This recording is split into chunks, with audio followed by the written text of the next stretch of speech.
There is a bottle sitting in your kitchen cabinet right now that the lawn and garden industry has spent decades hoping you would never connect to your yard. It costs less than $2. You probably already have it within arm's reach.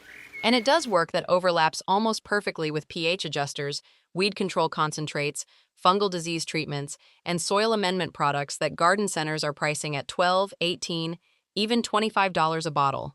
The chemistry behind what this stuff can do has been understood for a very long time. Nobody in the industry sat you down and explained it. They just kept selling you the branded version at a 900% markup and hoping you would never ask questions. I am talking about plain distilled white vinegar, acetic acid. And before you decide you already know this one, I want you to stay with me, because tip number 6 on this list is the one that changes how you approach your soil every single spring, and most gardeners, even experienced ones, have never heard it framed this way. Drop your US state or your USDA hardiness zone in the comments right now. I want to see where this community is gardening this July, and then let us get into it. Here is something I have learned across more than 2 decades of working with real gardens in real conditions, not test plots, not sponsored demonstrations, actual home gardens with real soil problems and real pest pressure and real budgets. The products that consistently deliver results are almost never the ones with the biggest shelf presence at the garden center. The brightly labeled bottles with the color-coded caps and the laminated cards explaining what they kill or prevent, those products exist inside a marketing ecosystem. They are not designed to teach you anything. They are designed to make you dependent. You spray, you see temporary results, the problem comes back, you buy again. That cycle funds a billion-dollar industry, and it keeps you from ever developing the foundational understanding of what your garden actually needs. I want to give you something different today. I want to give you the actual knowledge, the kind that sticks, the kind you can act on immediately with something you already own. And it starts with a half-gallon jug of plain white vinegar. Let us go through 8 practical, science-grounded ways to put it to work across your beds, your containers, your hardscaping, and your tool setup. And I am going to give you the exact concentrations, the exact methods, and the exact reasoning behind each one. Because the reasoning is what makes you a better gardener, not just a person following instructions. Tip number 1. Adjust soil pH for acid-loving plants without expensive amendments. I want to start here because pH is the most consistently misunderstood variable in home gardening, and the products sold to address it are among the most overpriced on the shelf. Go to any garden center and you will find sulfur-based soil acidifiers in bags and bottles priced at $15 to $30. The chemical process these products use, lowering soil pH to make the growing environment more hospitable to acid-loving plants, is the same fundamental chemistry you can work with using diluted white vinegar, for almost nothing per application. Here is what is happening. Plants like blueberries, azaleas, rhododendrons, gardenias, and camellias evolved in naturally acidic soil environments. They absorb iron, manganese, and several micronutrients most efficiently when the surrounding pH sits between 4.5 and 6.0. When the soil pH is too high, too alkaline, those nutrients are chemically locked out of the root zone. The plant is sitting in nutrient-rich soil and starving at the same time. You see it as yellowing between the leaf veins, a condition called chlorosis, and the instinct most gardeners have is to add more fertilizer. More fertilizer in alkaline soil does not fix chlorosis. Fixing the pH does. Distilled white vinegar is a dilute acetic acid solution, typically 5% acidity. When you apply a diluted vinegar solution to the soil around your acid-loving plants, the acetic acid temporarily lowers the pH in the root zone, improving nutrient access for the plant. The formula I use is straightforward. Add 1 cup of plain white vinegar to 1 gallon of water. That is your solution. Water your acid-loving plants with this in place of your regular watering once every 2 to 3 weeks during the active growing season. Do not use it every single watering. Acetic acid dissipates relatively quickly in soil, and the repeated mild application is what creates a gradually shifting pH trend over time without shocking the plant. The critical step before you start any of this is to test your soil. You can buy a simple pH test kit at any garden center for $3 to $5, and it will give you an accurate reading of where your soil currently sits. If your pH is already at 5.5 for blueberries, adding acidifying treatments is unnecessary and potentially harmful. If your pH is at 7.0 or above and your gardenias are yellow and struggling, you have found your problem. Know your baseline, apply accordingly. That is what separates a gardener who gets results from a gardener who guesses. Tip number 2. Kill weeds in hardscape areas without chemical runoff. Let me be straightforward with you on this one because there is both real effectiveness here and a real limitation. and I want you to understand both before you reach for the jug. White vinegar, specifically at concentrations higher than the standard 5% distilled vinegar you find in the grocery store, is one of the most effective non-selective contact herbicides available to home gardeners. Horticultural vinegar, which runs 20 to 30% acetic acid, is available at farm and garden supply stores, and it is the concentration I recommend for serious weed control work. Here is the mechanism. Acetic acid is what chemists call a desiccant. When concentrated acetic acid makes contact with plant tissue, it breaks down the waxy protective coating on the leaf surface, the cuticle, and draws moisture aggressively out of the cells. The plant cannot restore that moisture balance fast enough. The tissue collapses, and the weed browns and dies, often within hours on a hot day. On young weeds in full sun, this can be faster and more visually dramatic than any synthetic herbicide you have purchased. For weeds in sidewalk joints, driveway cracks, patio pavers, gravel paths, and any hardscape area where you want zero plant life, this is your solution. Fill a spray bottle or a small garden sprayer with horticultural vinegar. Add a tablespoon of liquid dish soap to help it cling to the leaf surface. Spray directly onto the weed foliage until thoroughly coated, covering both the top and underside of the leaves. Do this on a dry, sunny day with no rain expected for at least 24 hours. The sun accelerates the desiccation dramatically. On a 90-degree afternoon in full sun, you will see weeds wilting within 2 to 3 hours. Now, I need to give you the same critical warning I give every gardener who asks me about this. White vinegar, including horticultural strength, does not distinguish between a weed and a plant you love. It is a contact herbicide, not a selective one. It will damage or kill anything green that it touches. Use it only in hardscape areas, in gravel, between pavers, along fence lines where no desirable plants are growing. Do not spray it near your garden beds on a windy day. Drift is a real concern with any spray application. And be aware that repeated applications in the same soil area can reduce that soil's pH over time, which in a hardscape joint may be irrelevant, but in a border where you later want to plant, it is something to account for. Standard 5% household vinegar will brown weeds, but rarely kills them to the root on established plants. It is effective on seedlings and young annual weeds. For mature perennial weeds with established root systems, horticultural strength is what you need, or you combine the standard vinegar application with physical removal to address the root. Tip number 3. Deter aphids, ants, and soft-bodied insects naturally. If you are spending money every season on aphid sprays, ant granules, or general-purpose insecticides for your garden beds, I want you to understand exactly what most of those products are doing at the chemical level, because once you understand the mechanism, you realize how closely white vinegar replicates it for a fraction of the cost.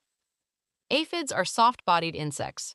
Their survival depends on a controlled internal chemistry. Acetic acid, even in dilute concentrations, is intensely disruptive to that chemistry when it makes contact with the insect's body directly. A diluted vinegar spray creates an environment on the leaf surface that soft-bodied insects find extremely inhospitable. They will move off treated plants or avoid them altogether. The acidity also masks the chemical signals that aphids and ants use to communicate trail locations and food sources. You are not just treating the insect. You are disrupting the communication system that draws more insects to the same location. The spray formula is simple. Mix 1 part plain white vinegar with 3 parts water in a clean spray bottle. Add a few drops of Castile soap or mild dish soap. The soap is a surfactant that helps the solution adhere to the leaf surface rather than beading off. Spray directly onto aphid colonies, concentrating on the undersides of leaves where they cluster. For ant management in garden beds and along perimeter borders, spray the solution along the edges of beds, along ant trails you can identify, and around the base of any plants where ants are actively tending aphid colonies. Here is something most gardeners do not know about the ant-aphid relationship. Ants are not just a separate problem from aphids in your garden. They are actively farming aphids. Ants protect aphid colonies from predators and move them to healthier plant tissue in exchange for the honeydew the aphids produce. When you disrupt the ant trail with an acidic barrier, you are also cutting off the aphid colony's protection system. The two problems unravel together. As with any spray treatment, test on a few leaves first and check back after 24 hours before treating the whole plant. Ferns, succulents, and several herbs, particularly basil, can show sensitivity to even diluted acid solutions. Test first, always. Now, if you have been watching this channel for any amount of time, you know that my goal here is not to give you a list and send you on your way. My goal is to give you the understanding underneath the list. Because with that understanding, you do not need to come back to YouTube every time a new problem appears in your garden. You can think through it yourself. If that approach to gardening information is what you have been looking for, and you are not yet subscribed to this channel, right now is the moment. This is the kind of content I put out every single week, practical, honest, grounded in real science, and built around saving you money rather than spending it. Hit that subscribe button. It is free and it takes 3 seconds. Your garden will thank you. Tip number 4. Remove mineral deposits and hard water stains from pots and bird baths. This one is not glamorous, but it represents real money saved over the lifetime of your garden, and it is the kind of tip that extends the useful life of equipment you have already paid for.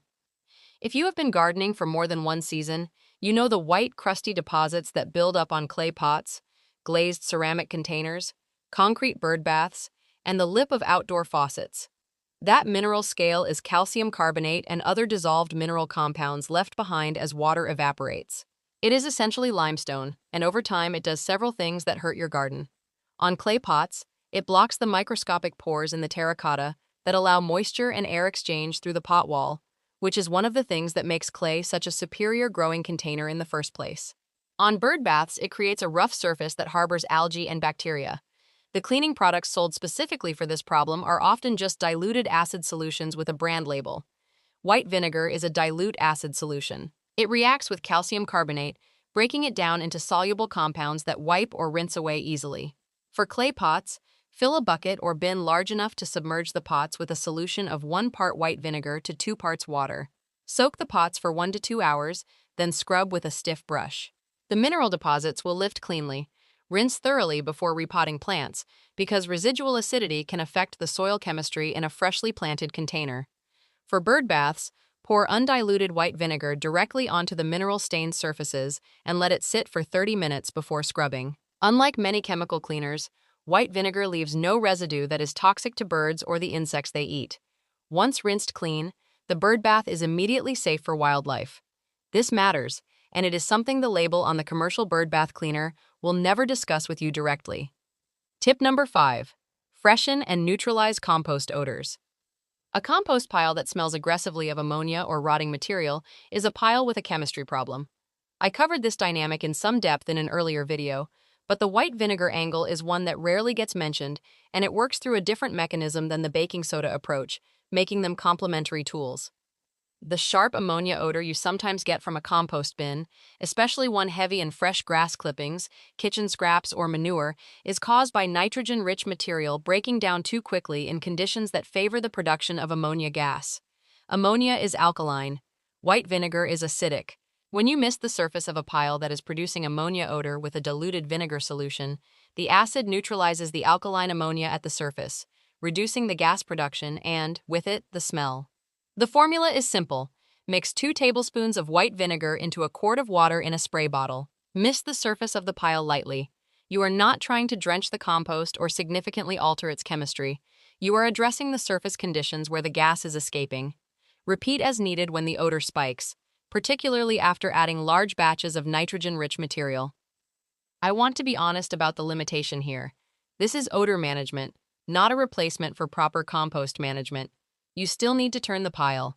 You still need a good balance of carbon-rich material like straw, dry leaves, or cardboard against your greens. But as an immediate tool for managing a smelly compost situation while you work on the underlying balance, a light vinegar misting is effective, cheap, and completely harmless to the microbial activity that makes composting work. Tip number 6. Condition and prepare new clay pots before planting. This is the tip I mentioned at the opening of the video, and I meant what I said. Once you understand what is happening inside a brand new clay pot before you plant in it, you will never skip this step again. New terracotta and clay pots are kiln-fired, which means the clay is essentially bone dry when it leaves the manufacturer. The pores in the clay are completely open and unsealed.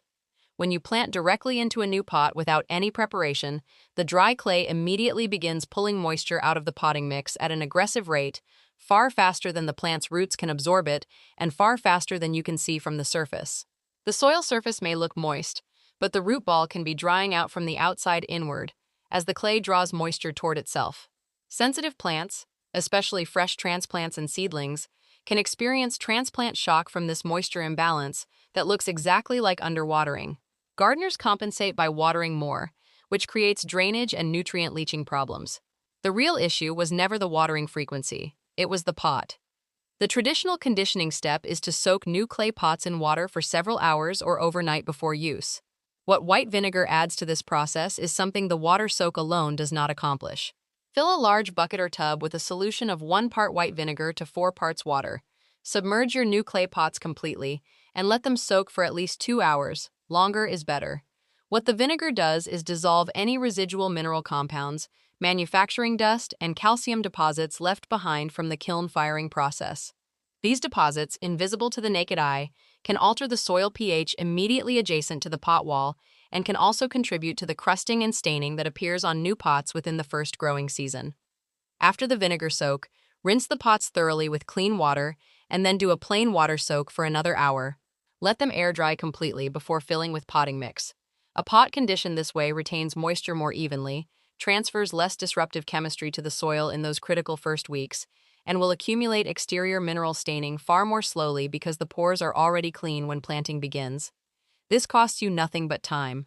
The difference in plant performance in the first 30 days after transplanting into a conditioned pot versus a new, unconditioned one is real and visible. I have seen it consistently enough over many years that this is now a non-negotiable step in my container planting process. Tip number 7. Clean and preserve garden tools between uses.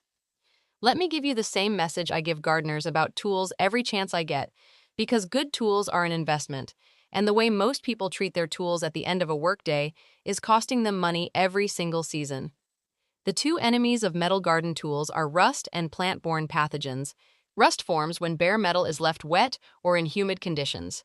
Plant pathogens, the bacterial and fungal infections that move from plant to plant via contaminated cutting tools, pruners, and trowels, are something the average home gardener never thinks about until they watch a disease spread through an entire bed that should have been contained to one plant. The commercial disinfectant solutions sold for tool sterilization are, again, largely dilute acid solutions with packaging costs built in. White vinegar with at least 5% acidity is an effective disinfectant for garden tools. After working with diseased plant material, or simply at the end of any pruning session, wipe your tool blades down with undiluted white vinegar applied on a clean cloth. The acidity kills a broad range of bacterial and fungal pathogens that would otherwise hitchhike to your next plant on the same blade. Let the vinegar contact the surface for at least 30 seconds before wiping dry. For light rust on trowels, hoe blades, and pruner springs, the same treatment that makes vinegar effective on mineral deposits makes it useful for early-stage rust removal. Soak a cloth in undiluted vinegar and wrap it around the rusted area. Let it sit for 2 to 4 hours. The acetic acid reacts with the iron oxide and loosens it from the metal surface. Then scrub with steel wool or a stiff brush, rinse, and dry the tool completely. Apply a thin coat of oil, any mineral oil or cooking oil, to the cleaned metal surface to protect it from reoxidizing. A tool cared for this way after every major use will last 10 to 15 years longer than one left dirty and wet in a bucket. Here is the honest framing on rust removal. For light surface oxidation caught early, vinegar works well. For deep pitted rust that has compromised the structural integrity of the metal, no cleaning solution, vinegar or otherwise, is going to restore the tool. That is the point of prevention. Catching rust early is everything. The 5-minute cleanup after each use is worth infinitely more than a 2-hour rust removal project at the start of next season when you open the shed and discover what you left behind in August. Tip number 8. Repel deer, rabbits, and other browsing wildlife from garden beds. I am going to be upfront about the science here, the same way I always am with you, because how I talk to you matters more to me than whether every tip I give you is a guaranteed slam dunk. Vinegar as a wildlife repellent is not settled science. What is settled is the biology behind why it has a long tradition of use in home gardens, and when you understand the biology, you can make an informed decision about whether it is worth trying in your specific situation. Deer, rabbits, groundhogs, and most browsing garden pests rely heavily on their sense of smell to assess food sources. They are cautious animals. A plant that smells strongly of acetic acid does not smell like food to them. It smells like a warning signal, something fermented or spoiled or chemically altered. Their instinct is avoidance, not investigation. This is the same principle behind many commercial wildlife repellent sprays, most of which use pungent compounds, putrescent egg, garlic oil, capsaicin, specifically to create an olfactory signal that says, "Do not eat this." The application method matters. Soaking cloth strips, old rags, burlap scraps, or cotton rope in undiluted white vinegar and hanging them at the perimeter of beds or around individual plants you most want to protect creates an odor barrier at nose level for small browsing animals. Replace or re-soak the cloth every 5 to 7 days or after heavy rain washes the scent away. Planting time application, beginning in early July and maintaining through the peak late summer browsing season when natural food sources become more competitive, is the period when this deterrent approach tends to show the most consistent results. For direct spraying, mix equal parts white vinegar and water, add a tablespoon of cayenne-based hot sauce if deer are your primary concern, as capsaicin compounds significantly strengthen the repellent effect, and apply to the foliage of the plants you are trying to protect. Do not spray this on edible crops near harvest. Reapply after rain. On ornamental plants and perennials, test on a few leaves first, as some plants will show sensitivity to repeated direct acid application, especially in hot, dry conditions where the solution concentrates on the leaf surface without washing off naturally. This is not a guarantee, and it is not a fence. A determined deer that is food-stressed will push through most repellents, but as a first line of deterrence, particularly for casual browsing in low deer pressure suburban gardens, it is worth the cost of nothing more than a bottle of vinegar, which, at this point in the video, you already have on your shelf. Now, before I wrap up the main list, I want to give you the deeper knowledge that makes everything you have heard today actually stick. Because I could hand you 8 formulas and send you off, and you would apply them once or twice and forget the reasoning. I want you to understand the underlying framework so that you can use these tools intelligently for as long as you garden. Everything we have talked about today traces back to one chemical property. White vinegar is an acid. Specifically, it is a dilute solution of acetic acid. That acid reacts predictably with alkaline compounds. It kills or repels organisms whose biology depends on different pH conditions. It dissolves mineral buildup through the same chemical reaction that acid always has with calcium-based compounds, and it disrupts the body chemistry of soft-bodied insects and pathogens on contact. Once you know that, you can reason through new applications yourself. You do not need a separate tip for every problem. The most important mistake I see gardeners make with white vinegar is using it at full strength in situations that call for dilution. Standard 5% white vinegar used undiluted directly on garden soil repeatedly will lower your soil pH significantly and rapidly, in a way that is not easily reversed and that will damage your plants. Acetic acid in soil does not persist the way sodium does, but concentrated applications in the same root zone over a season can create genuine pH problems. The same discipline applies here that applies to baking soda, to neem oil, to any garden amendment, no matter how natural. Use the minimum effective dose. Apply with intention. Observe the results before the next application. Gardening is a practice of observation and adjustment, not a practice of more is more. For the wildlife repellent work, the soil acidification work, and the pest deterrent work, the rhythm matters more than any single application. One strong treatment is rarely as effective as consistent light treatment at the right intervals. The goal is to create a persistent environmental signal, a soil condition, a leaf surface chemistry, an odor perimeter that is maintained over weeks and months. A single spray and done approach is what makes commercial products look ineffective, because gardeners apply once, expect permanent results, and when the problem returns, they blame the product rather than the maintenance gap. A note on what white vinegar cannot do, because I will not oversell this to you. It is a contact action substance in most of its pest and weed control applications. It does not have systemic action. When you spray aphids with a vinegar solution, you are killing the aphids you hit.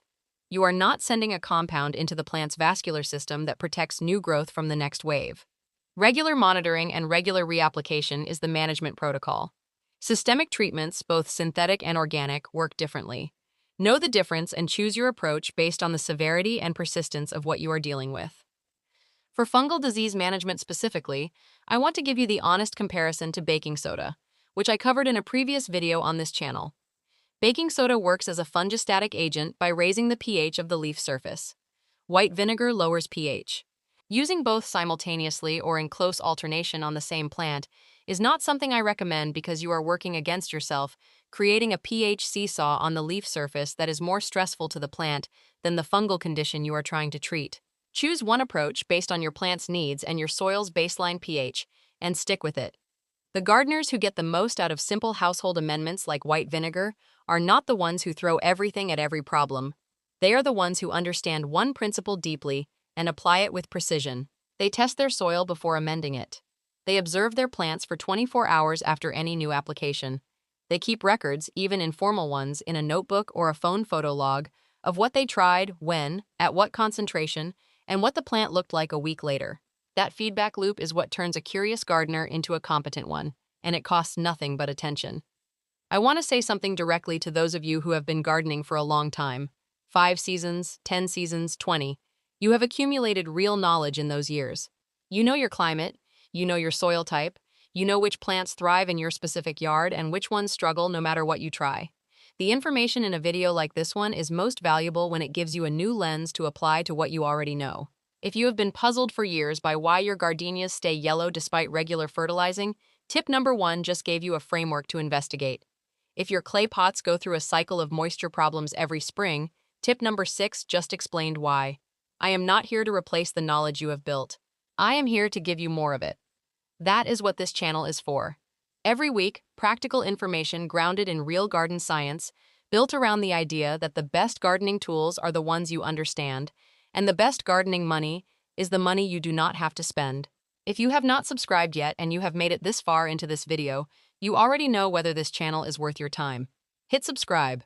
Share this video with one person who spends too much at the garden center every spring. That one conversation might genuinely change how they spend their gardening budget for the rest of the season. Here is what I want you to do right now. Pick 2 tips from this list that you can test this week.